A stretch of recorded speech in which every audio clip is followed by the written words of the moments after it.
Hello everyone, and welcome back to my channel. I am your host, Saucy McPoodlefist, and I know that none of you know this, but at this exact moment, it is 4:20, so blaze it!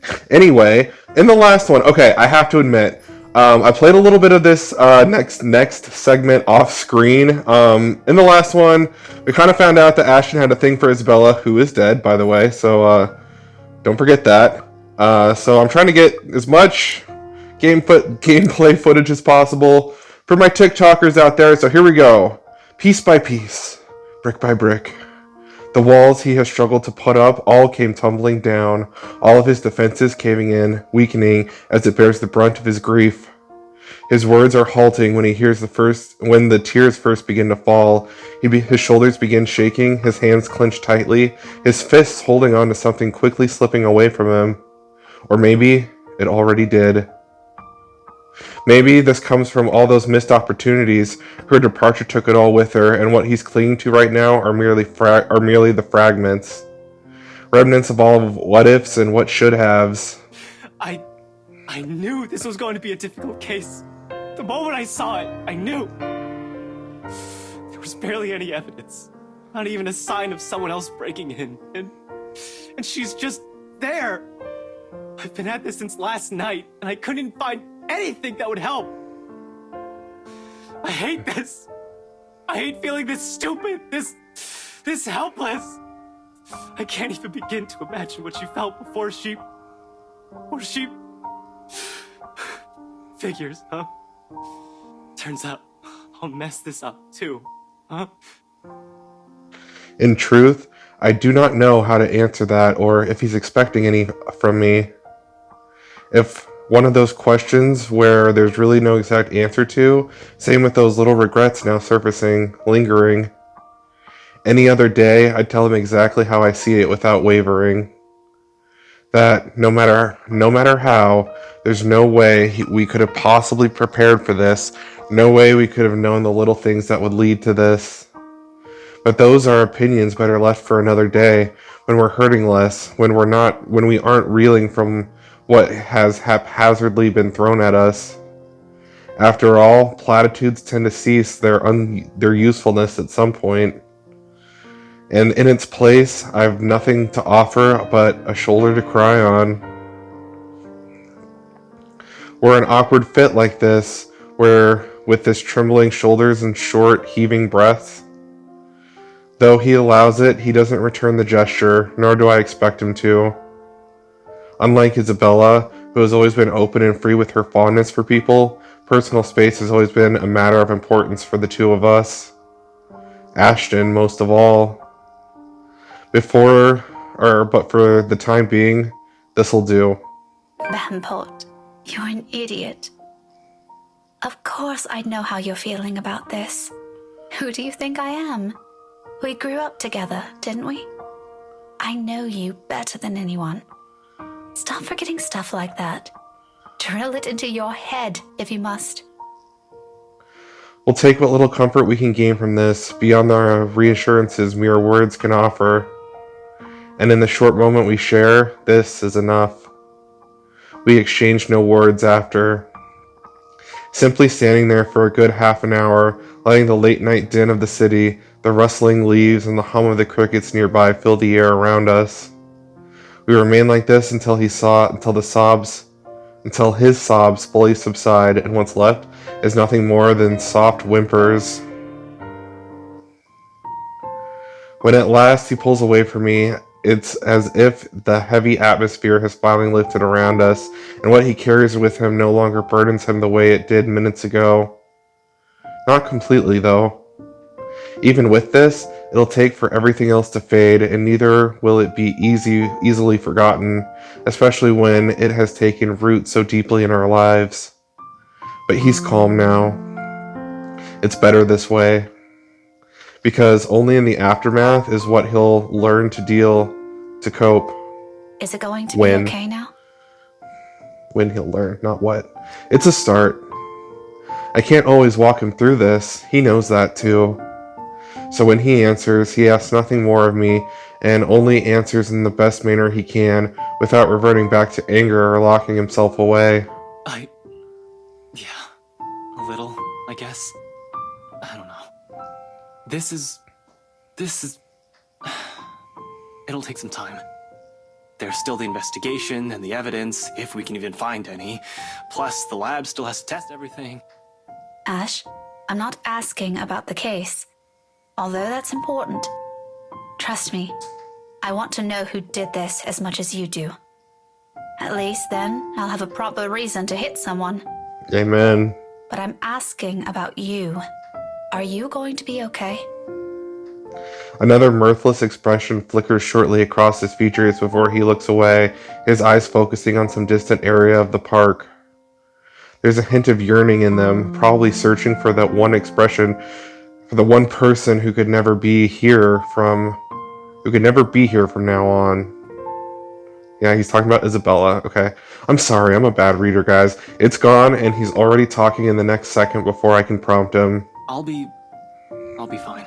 A bit of adjustment here and there, maybe. I'll be okay. I've survived worse things. I doubt he believes those, but I don't question him further on it, and neither does he let me. But thanks for asking.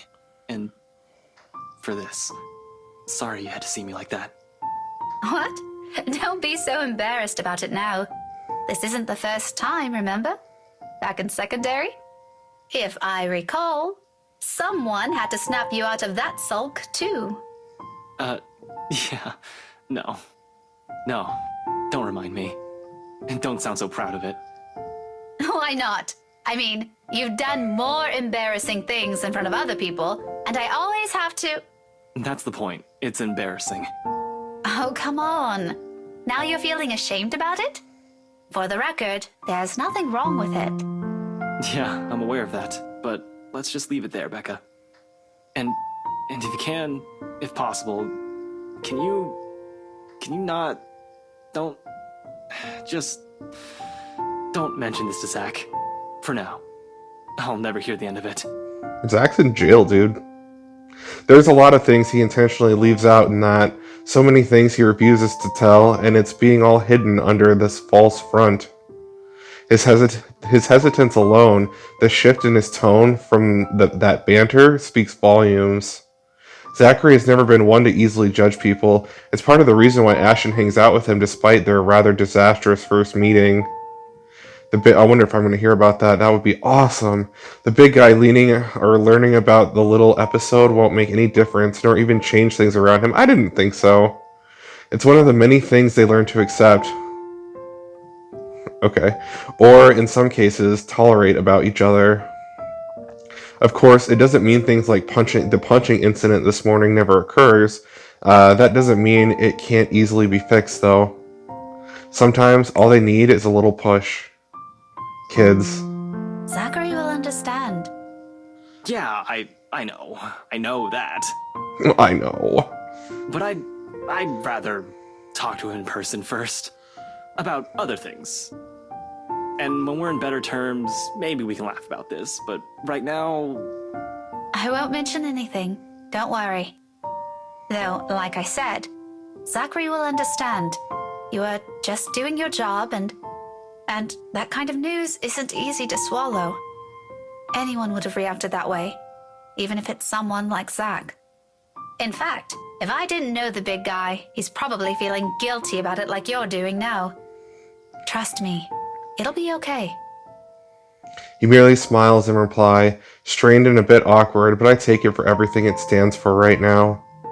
Today, and the next, a little drop of optimism could do us some good. Even if things appear a wee bit bleaker than it should be, or were people rarely inclined to hope blindly. That kind of predisposition has always been Isabella's or Zach's department, never from one who sticks to the facts and what even we see in front of us. But this time, taking a page from their book isn't so bad. What is there left to lose? We don't stay long. The evening might be pleasant and the park offers a peaceful enough place to muse on things, but we have work to do. Both of us. And though Ashton doesn't openly express it, I know he still wishes to be alone after this and more in his own way. And the The heaviest of his burden might have already been lifted, but there are parts he continues to hold close, bits and pieces more difficult to let go of. Those are the ones I can never reach. And in spite of the fact that the mere thought of it sends my heart clenching, I can't bring myself to begrudge him over it. In this way, we are the same. Some wounds simply take longer to heal, which is why I don't stop him, and quietly, we part ways. He goes straight off to Salem well again, only leaving me a small promise to get to the bottom of this while I head to the city proper. Where an unfamiliar room and more awful dreams probably wait for me.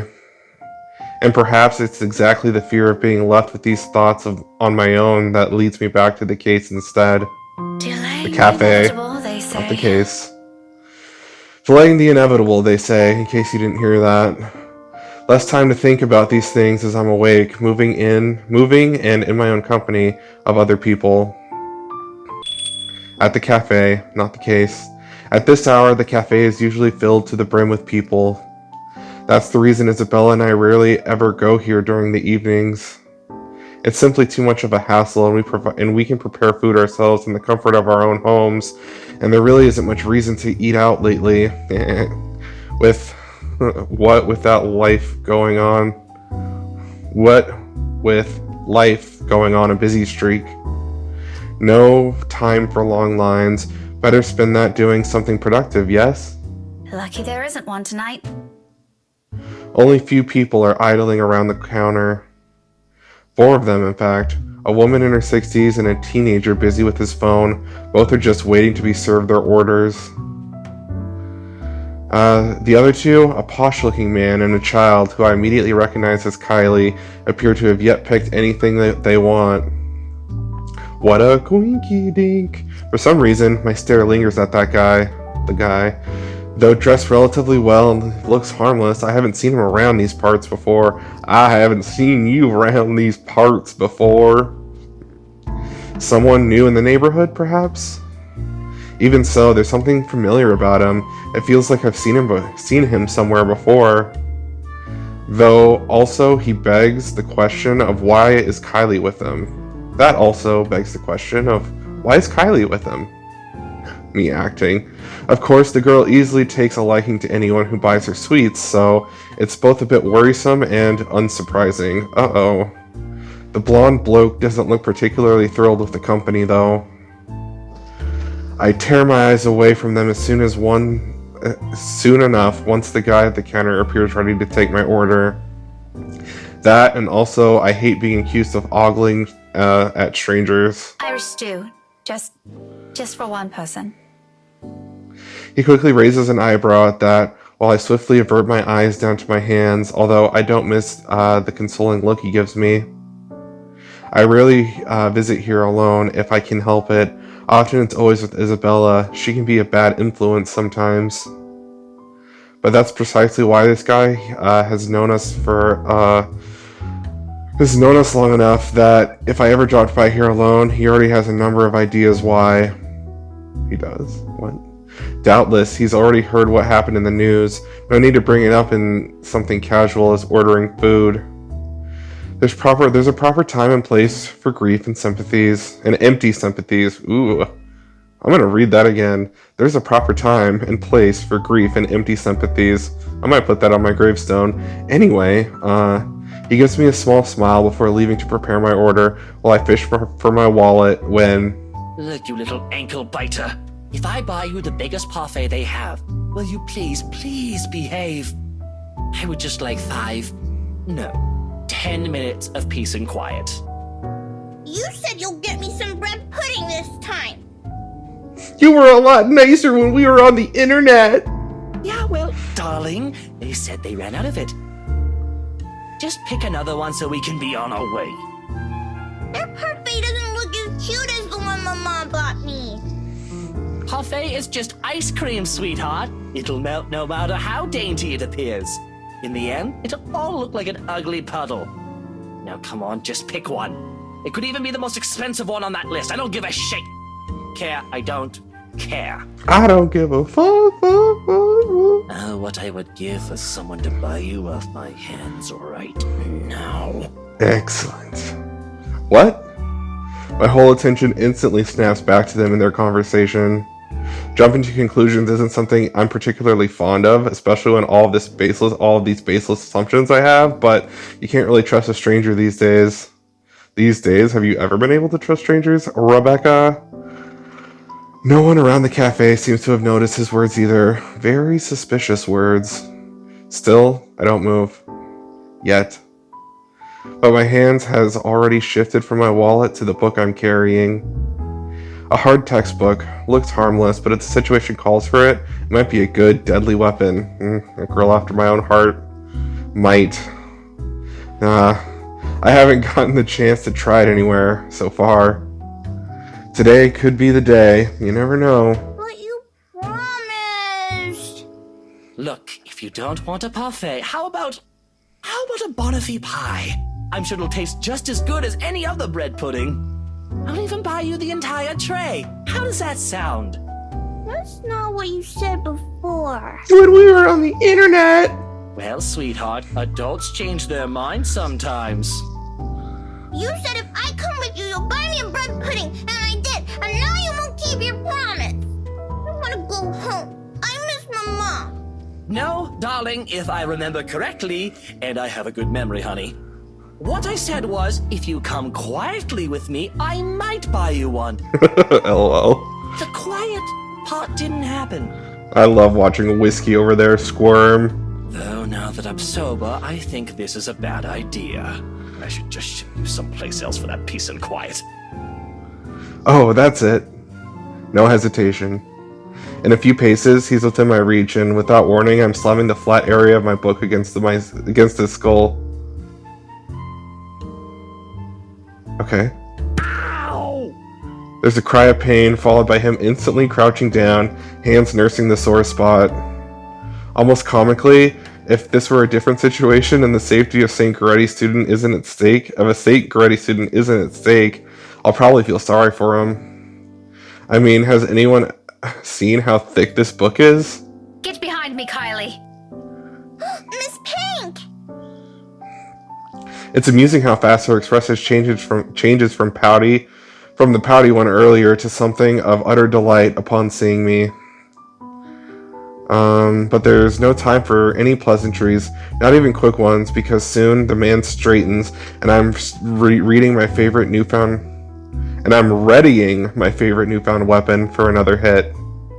Except this time, he's ready, and before I can land another one, his hand shoots up to my wrist and holds it firm. And the look on his face... Bloody hell, woman! What's your problem? There should be bloodstains on that book. If I were a game designer, that's what I would have put. Where's the blood? Maybe there is no blood. Didn't crack a skull today. To say he's pissed would be a complete understatement. Had I been a weak-willed sword, I'd probably cower under his sharp gaze. But that simply isn't how I roll. If he thinks he can scare me and do as he pleases here, just because I'm a woman or whatever his reasons may be, he's got another thing coming for him. So instead, I return to him with the same intensity and with the same venom. What's my problem? You're the one who has a problem here. Rotten bowbags like you don't deserve the freedom to run this town. It's a bow bag. What are you doing to this girl? And why is that any of your business, pray tell? Yeah, Oh, it's my business if I make it to be. Okay, Rebecca, I hate to break it to you, but I'm kind of on Mr. Wright, aka Whiskey, aka the kidnapper side on this one. What the hell are you...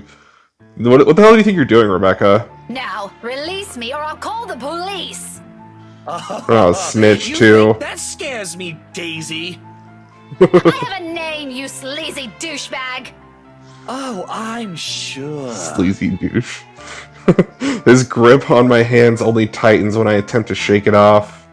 His tone may be dripping with anger and sarcasm, but the gleam in his eyes says it all. He's getting a kick out of this. Riling people up, getting on their nerves, invading their personal space. He knows exactly what and which buttons to push. The nerve of this person. The nerve of this arsehole.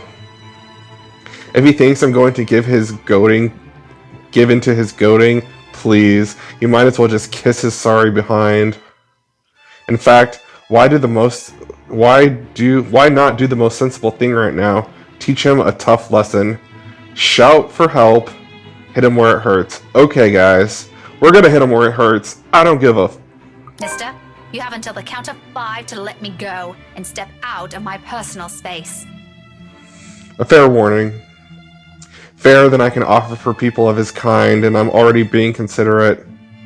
Hell, this arsehole doesn't even deserve a warning. If he doesn't listen, well, he's just as much responsible for what will happen next as anyone. Or else what? Such vulgar words coming out of that pretty mouth. A gorgeous flower like you shouldn't even be saying. Don't say I didn't warn you, Bowbag. Love that intensity, Daisy. FYI, I like feisty in a woman. It gives them this certain charm. Why don't you? 5. A second of silence. Then, without any preamble, my legs move into one fluid motion and delivers a swift, powerful, well-placed kick to his nether regions. Rebecca, you're fighting dirty, and you're a snitch. I am not a fan of you.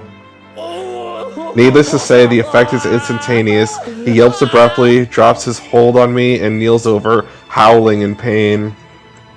I can sense tears forming at the corners of his eyes too, though the mere sight of it prompts not an ounce of remorse from me. I would have been gentler if he isn't such a dirty little prick, with an ego too big for his head. Too bad. Whether this obliterates any chance of him ever procreating remains to be known, but a part of me is already praying he doesn't ever breed after this. We need no more of him in the world. You mad woman! I warned you, you ass! Why This is harassment, I'm telling you! Harassment! Then why don't you tell that to the police once they get here, You despicable!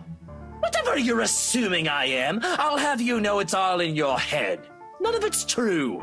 You best have that pretty brain of yours checked before that gets worse. What is wrong with you? Is this the face of someone who'd do anything suspicious? Oh? You don't think a stranger luring an innocent child with promises of sweets before whisking them away from their parents doesn't warrant any suspicion? Whiskeying, not whisking. You have a very funny definition of suspicious, asshole. Maybe you're the one who should have that head of yours checked. The kid asked Good me to buy one. her sweets. You're the one who's suspicious here. I'm sorry, but the lowest form of insulting someone is just repeating what they said back to you, so... suck it. I'll have you know, I have a wife! That much at least appears to have a sliver of truth to it. He even makes a show of brandishing his left hand to face with much flourish. Sure enough, a wedding ring is there, though all that has earned him is an unimpressed glare from me. Immediately, a small part of me starts to feel sorry for whatever poor woman married this sod. I don't understand why he has to bring that up either, as if the mention of her alone will magically present a solution to his problem. She must be a truly remarkable woman if she can handle a dirtbag like him. And even my wife of My all wife?! bloody city has never, I'm telling you, accused me of such a scandalous thing! You crazy woman! Married or not, you're still a sleaze. Honestly, I feel... Miss Pink, why are you fighting with my teal? Bob. Whatever words still are left to be said here dies on my tongue. The same thing goes for the sleaze. Besides us, Kylie gawking at us with the same curious stare she often brings with her. I know that look all too well, a precocious child through and through. She says nothing any further. Her gaze simply moves between us, eyeing both carefully, clearly, and anticipating answer. From my experience, when it gets like this with children her age, it's a sure sign they won't leave you until you've given them the answer they're satisfied with. Lying won't do either. It has dissolved into a shouting match, for heaven's sake.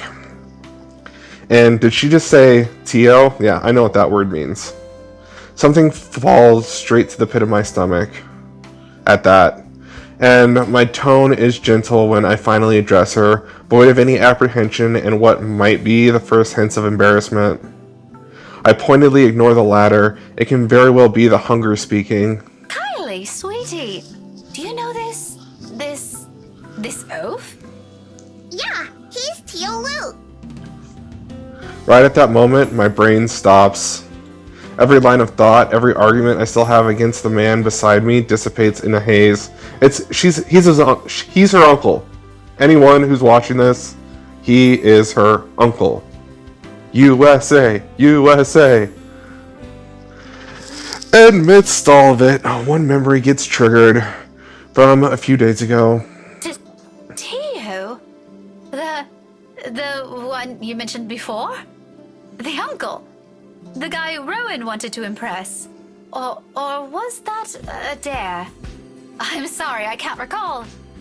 Is it the one who promised he'll take Big Brother someplace cool? Yeah, the one and the same. Don't you know who he is? I sure as hell don't, darling. Because if I do, I would have left everything I've said earlier come out of my mouth. I wouldn't have let everything I said earlier come out of my mouth. He's my Tio Luke. Gazillionaire extraordinaire, am I? No, the fairy godfather. Whoa. Oh, he's your godfather. That's nice. The one and only. Did I get that right, Tio? More than right, sweetheart. I'm sure Miss Pink here understood everything you said quite perfectly. Excellent. Whatever it is that landed at the bottom of my stomach prior has shot straight up to my face and stayed there. The heat from it slowly spreading to my cheeks, coloring my face in an almost the same shade as my hair. If only the earth would swallow me here and now. His eyes are on me. I can feel them, jeering, mocking. I can't bring myself to look at him. What's in there? Amusement? I doubt it. He's probably having the time of his life right now. But I know I can hear the sneer in his tone when he talks. He has the smug grin on him, which I may or may not want to punch off his face at present, just for the hell of it. But damage control. I need to do some damage control before this whole thing goes south. Apologize to Luke, apologize to Kylie. We are going to apologize to Luke because why apologize to Kylie? She's just an innocent bystander to Rebecca's grieving, we'll call it, and that's me being polite. Though it pains me to apologize to a sleazebag like him, this is my mistake. With Kylie watching us close by, I don't need to set a bad example for her, do I? I'm surprised she grew up the child she is. If anything, I want to be a role model that this man couldn't possibly become from her. Even if it means taking a few blows to my ego and stroking his insufferable one. A deep gulp of the air, a short moment to swallow my self-respect, and then I'm facing him. The words are out of my mouth in a single breath. I'm really, really sorry, sir. I had no idea. His smirk is impossible to miss. He's not making an effort to hide it, and even though the smile is so irritatingly present in his tone, if I could slap it off of him, I'd do it in a heartbeat. No, it's an honest mistake, Daisy. No, I really mean it. I actually thought you were... And then... It's fine now. It probably happens quite a lot to a few people who look suspicious to you. Seems I'm one of them now. But don't lose sleep over it. Do be careful with that book, though. A little more and you would have dislodged my poor brain off my head. What would I ever do if that happens? Oh no! Did it leave a mark or anything? If you want, we can have it checked. I'll handle the expenses if there's a need for it. Now, what kind of man would I be if I let an attractive woman such as yourself do that? Why don't we just look at it this way? My forgiveness is coming from the utter goodness of my heart. What in the absolute fuck? So full of himself. Exactly the kind of person I'll happily leave to die in a ditch somewhere. Of course, sir. Why didn't I think of it that way? I know, right? But even someone as capable as you is bound to have a few lapses. No harm done, Daisy. Let's move on from this. Well, if you're going to put it like that, then I guess there's nothing left for us to talk about. I figured as much. Awkward. The whole exchange is nothing but an awkward display of fake pleasantries. One that brings much agony to every pride I've willingly held back a while ago. I might need a drink later so I can forget any of this ever happened. I wonder if we're going to the Irish pub. Who would have thought the time would come when I'd meet someone tougher to handle than Isabella. Miracles of miracles, I swear. Though, to my surprise, he proffers me a hand shortly before they leave. For a shake, I realize, after a long minute of staring at it. I accept it, albeit half-heartedly. But all of the goodwill that simple gesture represents melts into thin air when he winks at me. Winks. Me, my voice cracking. The gall of that man. However, there's no moment to ponder about it. Seconds later, the guy at the counter waves me over and hands me a bag that I've in. Okay, hold on. I have some commentary that I'd like to discuss. Seconds later, the guy at the counter waves me over and hands me a bag as soon as I've paid. So the guy at the counter just watched you assault someone in his place of business, and he's like, "Here's your shit. Give me my money. Peace out." Like, come on. This is so far from reality. It's affecting my suspension of disbelief, but whatever. He offers me another smile before I leave. Normally I return it simply for the sake of returning it, or I don't at all, with the later happening more commonly, latter. For the time being, I do so freely. After that counter and the scene we've caused, seeing a friendly gesture being extended to me, albeit from a person I barely know on the personal level, it feels like a reassurance despite bearing no promise of better days. I take what little I can with me as I step out into the night.